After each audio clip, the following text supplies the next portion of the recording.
পরম করুণাময় প্রভুর নামে শুরু করছি। আপনাদের সাথে আছি আমি DM রাহাত। কোনো এক সাপুড়ে একটি সাপ ধরে তার বাক্সের মধ্যে রেখে দেয়। তারপর সে যখন তার তাঁবুতে সেটা রাখে এবং ঘুমিয়ে পড়ে, রাতে একটি চোর এসে তার সেই সাপ নিয়ে যায়। সকালে উঠে যখন তিনি দেখেন যে তার সেই সাপ নেই, তখন তিনি খুব মনে কষ্ট পান এবং তিনি মনে মনে খুব রাগও হন চোরের উপর। সেই সাথে আল্লাহর কাছে তিনি প্রার্থনা করেন যেন আল্লাহ তার সাপটি ফিরিয়ে দেন। যেভাবেই হোক তিনি যেন চোরকে ধরতে পারেন, শাস্তি দিতে পারেন এবং তিনি যেন তার সাপ ফিরে পান। তারপর তিনি সেই চোর ধরার জন্য এবং সাপ খোঁজার জন্য বেরিয়ে পড়লেন। হঠাৎ তিনি দেখলেন এক জায়গায় অনেক মানুষের ভিড়। তো তিনি দ্রুত সেখানে এগিয়ে গেলেন। গিয়ে দেখলেন যে একজন ব্যক্তি সাপের কামড়ে মারা গিয়েছে। তো ব্যক্তিটিকে দেখেই তিনি চিনতে পারলেন। ওই ব্যক্তি নিয়মিত তার কাছে যাতায়াত করত। পাশেই তিনি দেখলেন যে তার সেই সাপের বাক্সটা। তখন তিনি বুঝে গেলেন যে এই হচ্ছে সেই চোর যিনি তার সাপ নিয়ে পালিয়ে গিয়েছিল গতকাল রাতে। এবং তিনি সম্পূর্ণরূপে নিশ্চিত হলেন যে তারই সেই সাপ এই চোরকে কামড় দিয়েছে বা দংশন করেছে এবং তার সাপের কামড়েই এই চোর মারা গিয়েছে। এটা যখন তিনি নিশ্চিত হলেন, তখন তিনি লোকজন সবাইকে বললেন, আরে এই চোরটা আমার পরিচিত, আর ওকে যে কামড় দিয়েছে সেটা আমারই সাপ, ও চুরি করেছিল, সেই সাপে ওকে কামড় দিয়েছে। আর আমি তো আল্লাহর কাছে দোয়া করছিলাম যে এই সাপ আল্লাহ আমাকে ফিরিয়ে দেন। আমি আল্লাহর কাছে লাখ লাখ শুকরিয়া জানাই, অনেক শুকরিয়া জানাই যে তিনি আমার দোয়াটি কবুল করেন নাই।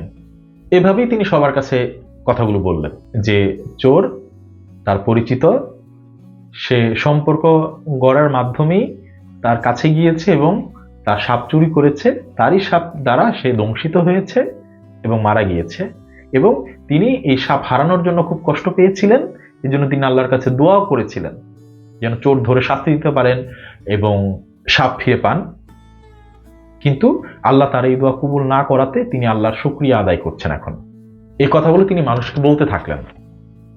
এই চমৎকার শিক্ষণীয় ঘটনাটি জগৎ বিখ্যাত আউলিয়া মাওলানা জালালউদ্দিন রুমি রহমাতুল্লাহ তার মুসনবী শরীফে বর্ণনা করেছেন। এই ঘটনা থেকে আমরা কি শিখলাম?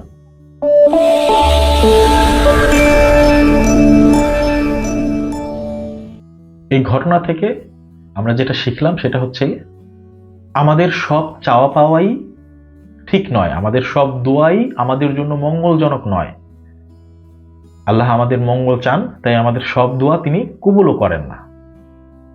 এই যে তিনি যে কবুল করেন না আমাদের দোয়া, যেগুলো আমাদের জন্য অমঙ্গলজনক, আমরা না বুঝে দোয়া করেছিলাম, চেয়েছিলাম আল্লাহর কাছে, এই যে আল্লাহ যে আমাদের এগুলো পূরণ করছেন না, এটাও তার একটা বিশেষ দয়া। এই গল্পের সারমর্ম এটাই।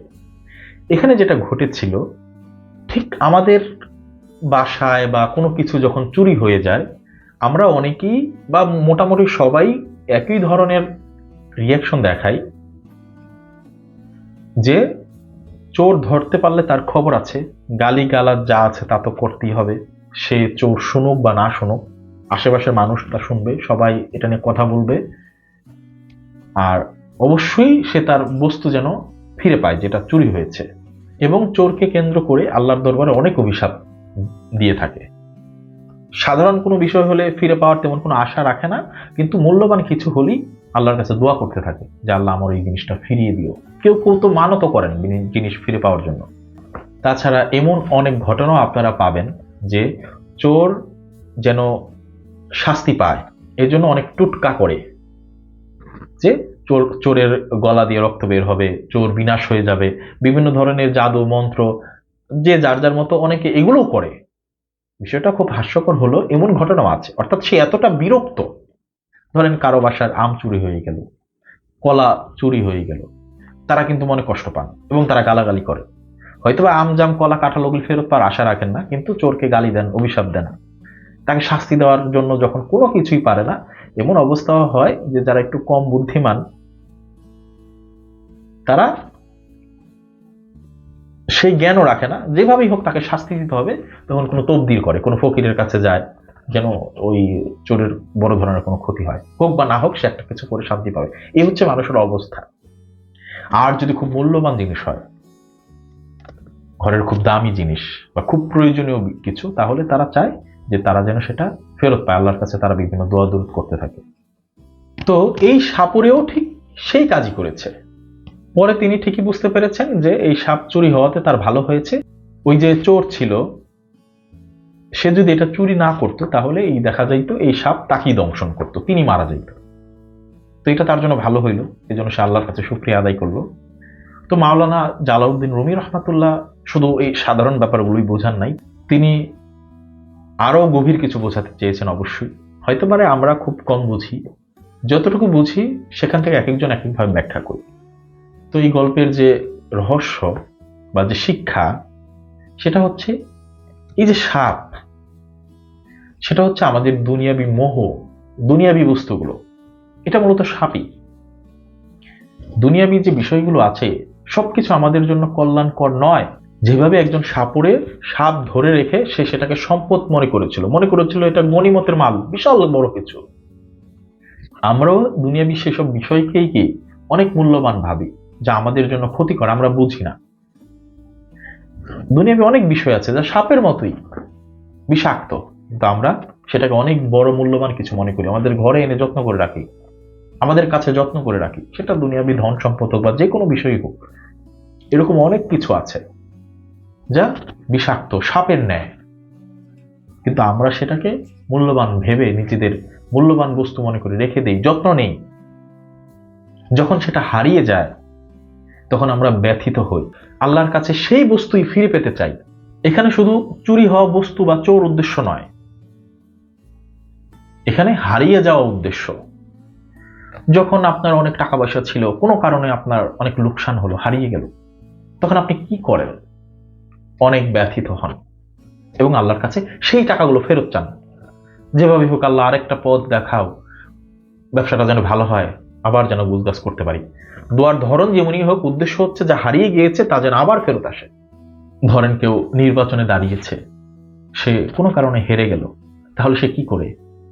সে পুনরায় দোয়া করে, আল্লাহর কাছে চায়, আল্লাহ আমাকে তুমি জিতিয়ে দাও, এবার তো হলো না, আগামীবারের জন্য। যা হারিয়ে যায় তা সে আবার আল্লাহর কাছে চায়। দেখা গেল কেউ ধরেন 3 বার এমপি হয়েছে, 4র্থবার সে পাশ করতে পারলো না, এমপি হলো না, তখনও সে আল্লাহর কাছে সে সেটাই চাইবে যে আল্লাহ আগামীবার যেন আমি পাই, কেন পেলাম না এবার। কোনোভাবেই তার মন ভরছে না, ক্ষমতা হোক, যে কোনো বিষয় হোক, অর্থ সম্পদ, জায়গা জমি, বন্ধুত্ব, যে কোনো কিছুই হোক, নাম যশ হারিয়ে গেলে সে আবার আল্লাহর কাছে চায়, দোয়া করে, আল্লাহ আমাকে সেটা ফিরিয়ে দাও। অনেক সময় তো আল্লাহ তা কবুল করেন, অনেক সময় কবুল করেন না, তখন বান্দা ব্যথিত হন, এভাবে বলে থাকেন, নিবাই যখন তাহলে দিলা কেন? দিতেই না।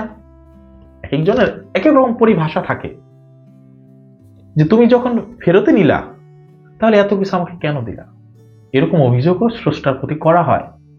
তো সব দোয়া আল্লাহ কবুল করেন না, সবকিছু ফিরিয়ে দেন না, সবকিছু রেখে দেন না, কিছু জিনিস তিনি কেড়ে নেন, কিছু জিনিস দেনই না। আমরা যা ভাবছি এমন নাও হতে পারে। অবশ্যই বান্দাকে বিশ্বাস রাখতে হবে, আল্লাহ বান্দার কল্যাণ চান, তার প্রভু তার কল্যাণের বাইরে কিছু চিন্তা করেন না। তার ভুলের জন্য শাস্তিটা অবশ্যই দেন, কিন্তু তখনও তিনি চেষ্টা করেন কিভাবে ক্ষমা করা যায়, কিভাবে শাস্তিটা কমানো যায়। তিনি তার বান্দার প্রতি প্রচুর দয়াশীল, তার চাইতে বড় দয়াশীল আর কেউ নেই, তার চাইতে বড় কল্যাণ করার মতো ব্যক্তি আর কেউ নেই আমাদের জন্য। বান্দা এটা বুঝে না। অতি সহজ বিষয়, পিতামাতার দিকে দেখলেই এটা দেখা যায় যে সন্তান এমন অনেক কিছুই চায় যা বাবা মা দেয় না। এর মানে এই না তাদের সামর্থ্য নেই বা তারা খারাপ, তারা এটা দেখা যায় এই জন্য দেয় না, ওই ইচ্ছা যদি বা ওই আবদার যদি পূরণ করে, চাওয়া যদি পূরণ করে, তাহলে সন্তান ক্ষতিগ্রস্ত হবে। ধরুন খুব ছোট বাচ্চা, সে খুব বেশি লজেন্স, আইসক্রিম এগুলো খেতে চাচ্ছে, বাবা মা সবসময় দেয় না, একটা নিয়মের মধ্যে রাখে, সন্তান কান্নাকাটি করলেও দেয় না, হতে পারে পাশে থেকে একজন বলে উঠবে, কেমন বাবা মা, সেই কখন থেকে এটা চাচ্ছে, 2 টাকার একটা লজেন্স কেন দেয় না? কিন্তু সে তো জানে না তার সন্তান আরো কত কিছু চায়। এই 2 টাকার লজেন্স সে আজকে চাচ্ছে এরকম না, সে কালকেও চাবে। ফলে তার কি বিভিন্ন ধরনের রোগ ব্যাধি হতে পারে, এটা তার বাবা মা জানে। বা এমনও হতে পারে অলরেডি তার সেই রোগ আছে, তার সেই বাচ্চার, সে কোনোভাবেই চায় না এই ইচ্ছা পূরণ করতে। ওই একটা লজেন্সই তার জন্য অনেক ক্ষতিকর। অন্য কেউ জানে না, তাই তার আহাজারি করে। এমনকি সন্তান, সেও তার বাবা মার প্রতি খুব রাগ দেখায়, ছোটবেলা থেকে বড় যাই হোক তার রাগ দেখায় যে কেন দিবেন আমাকে, কান্নাকাটি, চিল্লাপাল্লা, জেদ দেখায়। কিন্তু বাবা মা কোনোভাবেই তা পূরণ করে না, যত যাই হয়ে যাক। কোনো কোনো বাবা মা এভাবে বলে, কাঁদতে কাঁদতে মরে গেল তোর এটা দিব না, এটা হবে না। এর উদ্দেশ্য এই না সে তার সন্তানকে ভালোবাসে না, এর উদ্দেশ্য হচ্ছে সে তার সন্তানের কল্যাণ চায়, কোনোভাবেই যেন সন্তানের ক্ষতি না হয়। কারণ সন্তান যা চাচ্ছে সেটা তার জন্য ক্ষতিকর, কোনোভাবেই উপকারী নয়। এটা তো সন্তান বুঝে না, কিন্তু তার বাবা মা তো বুঝে।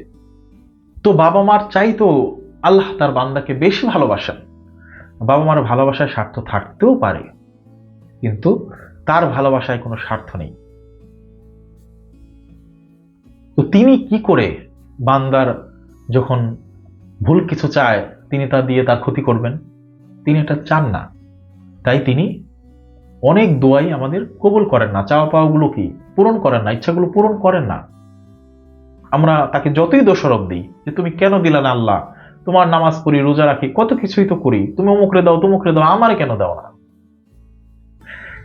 যত যাই বলি না কেন, ধরেন কেউ নাস্তিকই হয়ে গেল, যাও অনেক সাধন ভজন করলাম, তোমার অনেক ডাকলাম, পাইলাম না, আমি আর তোমার বিশ্বাস করি না, এমন মানুষও আছে। তারপরও উনি তাকে তা দেন না, যত যাই হয়ে যাক তাকে সেটা দিবে না, কারণ এটা তার জন্য অকল্যাণকর, ক্ষতিকর। এই বুঝ সব বান্দার মধ্যে নেই।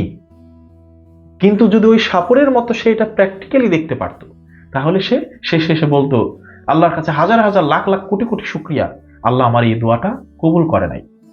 আমাদের জীবনে এরকম ঘটে, কোনো কিছু একটা চাই বা কোথাও একটা কিছু চিন্তা ভাবনা করি, পরে দেখা যায় সেটা হয় না, সেখানে বড় ধরনের কোনো দুর্ঘটনা ঘটে বা ক্ষতি হয়, পরে আমরা আল্লাহরে বলি ভাগ্য ভালো আমি সেখানে যাই নাই। এভাবে আমরা বলি, আমাদের সবার জীবনে এই ধরনের ঘটনা আছে, কিন্তু আমরা এটাকে ধরে রাখি না যে এটা শুধু একটা বিষয় না, এরকম অনেক ব্যাপারই আছে। যদি আল্লাহ সেটা পূরণ করতেন আমরা ক্ষতিগ্রস্ত হয়ে যেতাম। তাই অনেক মহাপুরুষরাই এভাবে বলে গেছেন যে আল্লাহ যা করেন বা ঈশ্বর যা করেন ভালোর জন্য করেন। অনেকে এটা মেনে নিয়েছেন, অনেকে এটা মানেন নাই। এরকম অনেক ঘটনা আছে, অনেক গল্প আছে, রূপক বাস্তবিক অনেক কিছু আছে যার দ্বারা বোঝানো হয়েছে যেন মানুষ বুঝতে পারে যে সবকিছু আমাদের জন্য ভালো নয়। আমরা যা ভাবি তা সব ঠিক নয়, কারণ আমাদের জ্ঞান অতি অল্প, অতি কম। যিনি আমাদের মালিক তিনি খুব ভালো জানেন আমাদের জন্য কোনটা কল্যাণকর, কোনটা অকল্যাণকর। কেউ ধনী, কেউ গরিব। দেখা গেল সে যদি ধনী হতো তাহলে হতে পারে তার কোনো ক্ষতি হয়ে যেত। এমন অনেক আছে না, অনেক ধনীরা অশান্তিতে আছে, অনেক বড় বড় বিপদে পড়েছে, কিন্তু অনেক গরিব আছেন যারা খুব সুখ শান্তিতে আছেন। অনেকের অনেক নাম যশ আছে, কিন্তু তার জীবন দেখা গেল অনেক কষ্টের। ওই নাম যশ তার জন্য কষ্ট করে, এটা হয়তো আমরা বুঝি না, সে বুঝে। অনেক বিষয় আছে যেগুলো বাহ্যিকভাবে আমাদের কাছে ভালো মনে হয়, কিন্তু সেগুলো খারাপ। আপনি হয়তো বা দেখছেন একজন মানুষ রাস্তা দিয়ে যাচ্ছে, রাইফেল পিস্তল নিয়ে 4-5 জন বডিগার্ড তার সাথে আছে। আপনি তো খুব আফসোস করছেন যে আপনার জীবন কবে এরকম হবে যে আপনি এরকম বডিগার্ড নিয়ে ঘুরবেন। আপনি এটা ভাবছেন না যে তার জীবনটা কেমন, যে বডিগার্ড ছাড়া সে ঘুরতে পারে না, সে নিরাপত্তাহীনতায় ভুগছে। কিন্তু আপনি যখন ইচ্ছা রাতের বেলাও বের হয়ে যেতে পারেন, কোনো সমস্যা নাই। আপনাকে কেউ খুন করবে না, কোনো বিপদ আপদ নাই, কিছুই নাই। আপনার তেমন কোনো টেনশন নাই, আপনার বডিগার্ডই লাগে না। আর তার বডিগার্ড ছাড়া চলার উপায় নেই। এই যে বডিগার্ড, তারপর তার টেনশন। তাহলে কে ভালো আছে? ওই বডিগার্ড রাখার দরকার আছে, ওই রকম লেভেলে যাওয়ার দরকার আছে, না এইভাবে থাকলে ভালো? বান্দা তার আপন আপন জায়গা থেকে নিজেকে দুঃখী মনে করে। অনেক ধনীরাও নিজেকে দুঃখী মনে করে। অনেক ধনী ব্যক্তি যারা আছে, নাম যশ যাদের আছে, অনেক ক্ষমতা যাদের আছে, তারাও নিজেদেরকে কোথাও না কোথাও দুর্বল মনে করেন, দুঃখী মনে করেন। তারা নিজেদের অভাবী ভাবেন, এটা কেন আল্লাহ তাদেরকে দিল না, দিলেই হইতো, সেই হইতো, পূর্ণতা পাইতো। কিন্তু তারা এটা বুঝেন না, যদি আল্লাহ তাদের সেই ইচ্ছাগুলোকে পূরণ করে দিত তাহলে তারা ক্ষতিগ্রস্ত হয়ে যেত। সেটা হারিয়ে গিয়েছে বা নাই, এই জন্য তার জন্য ভালো। তাহলে সেই সাপের মতো যে চুরি করে নিয়ে গেল, যদি সে চুরি না করত তাহলে ওই সাপ, তার যে বিষ ছিল তার দ্বারা সেই সাপুরকেই দংশন করত, সাপুরই মারা যেত। চুরি হওয়ার ফলে চোরও মারা গেল, সেই বিষাক্ত সাপও চলে গেল, সে মুক্ত থাকলো, বেঁচে গেল। এখন তিনি নিজের দোয়া কবুল না হওয়াতে আল্লাহর কাছে শুকরিয়া আদায় করছেন। কিছুক্ষণ আগেই তিনি বুক চাপড়াচ্ছিলেন, কারণ সে এটা বুঝতে পেরেছে। আমাদের জীবনে এরকম অনেক ঘটনা আছে, আমরাও বুঝতে পারি কিন্তু ভুলে যাই, নিরাশ হয়ে যাই। আল্লাহর প্রতি আমাদের কখনো নিরাশ হওয়া যাবে না, তার রহমত অসীম, এটা মনে রাখতে হবে। ছোটবেলা বাবা মা অনেক মারধরও করে, আমাদের সংস্কৃতিতে কালচার এটা আছে, পিতামাতা সন্তানের গায়ে হাত তুলে প্রচুর মারধর করে।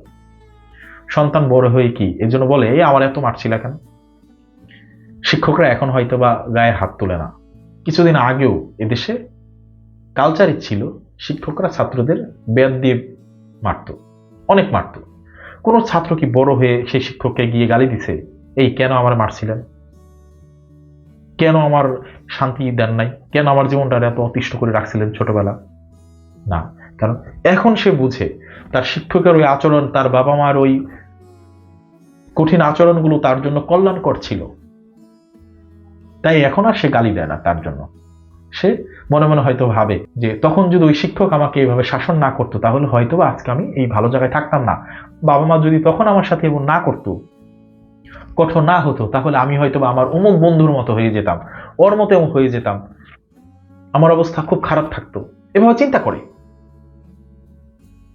দুনিয়াবী বিষয় খুব দ্রুত হচ্ছে, সে বুঝে যাচ্ছে এগুলো। কিন্তু যখন বিষয়টা খুব গভীর, বড়, আল্লাহ কেন্দ্রিক, ভাগ্য, তকদির, এইসব ব্যাপার যখন জড়িত হয় তখন সে নিরাশ হয়ে যায়, সে ঈশ্বরকে দোষারোপ করে, বা তার কোনো কিছু হারিয়ে গেলে সে খুব বেশি আফসোস করে এবং তা ফিরে পেতে চায়। সে একবার ভাবেও না এটা তার জন্য হতে পারে অকল্যাণকর, কারণ সে তো জানে না। সে যখন জানতো এটা তার জন্য অকল্যাণকর তাহলে তো সে আর দুঃখী হতো না, সে সাপুরের মতো খুশি হতো। সাপুরেও তো খুশি হয়েছে পরে, তো এই খুশিটাই আগে হওয়া উচিত। সে যে সাপ ধরে রেখেছে, সাপ চলে যাওয়াতে সে দুঃখী, এটা তাকে আগেই বুঝতে হবে কোনটা সাপ, কোনটা ক্ষতিকর। যখন বুঝতে পারেনি, যখন হারিয়ে গিয়েছে, তখন অন্তত পক্ষে এটুক ভরসা আল্লাহর উপর রাখা উচিত যে নিশ্চয়ই এটা চলে গেছে, নিশ্চয়ই এটা ভালোর জন্য, হতে পারে এটা আমার জন্য ক্ষতির কারণ ছিল। এই ঘটনার মূল শিক্ষাকে সহজ ভাষায় যদি বলতে চাই, অল্প কথায়, তাহলে এই দাঁড়ায় যে দুনিয়াবী মোহ মায়া, এই যে সাপ বিষাক্ত, তা নিজের কাছে না রাখাই ভালো। রাখলেও তা যদি কখন আল্লাহ নিয়ে নেন তাহলে তার জন্য আফসোস না করা। তাছাড়া দুনিয়াবী যত বিষয় আদি আছে, আমরা আল্লাহর কাছে কোনো কিছু চাচ্ছি, প্রার্থনা করছি, যখন তা কবুল হচ্ছে না, তা আমরা পাচ্ছি না, ঈশ্বর আমাদের সেই ইচ্ছা পূরণ করছেন না, তখন আমাদের নিরাশ হওয়া কোনোভাবেই উচিত না। আমাদের এটা মনে রাখতে হবে সব সময়, তিনি আমাদের পিতামাতার চাইতেও আমাদের আপন। পিতামাতা যেখানে আমাদের অকল্যাণকর কিছু চান না, অকল্যাণকর আবদার পূরণ করেন না, সেখানে সেই মহান রব, প্রভু, ঈশ্বর, তিনি কিভাবে আমাদের সেসব ভুল ইচ্ছাগুলোকে পূরণ করবেন যা আমাদের জন্য ক্ষতিকর? অন্তত এতটুকু বিশ্বাস, আস্থা প্রভুর প্রতি রাখা তার উচিত, প্রত্যেকই বান্দার জন্য এটা উচিত। আশা করব এই গল্প থেকে আপনারা প্রকৃত শিক্ষাটি গ্রহণ করে বাস্তব জীবনে প্রতিফলিত করবেন। দয়াল যেন আমাদের সেরকম মন মানসিকতা তৈরি করে দেন, আমরা যেন তার উপর আস্থা রাখতে পারি। আজ এই পর্যন্তই, ধন্যবাদ সবাইকে।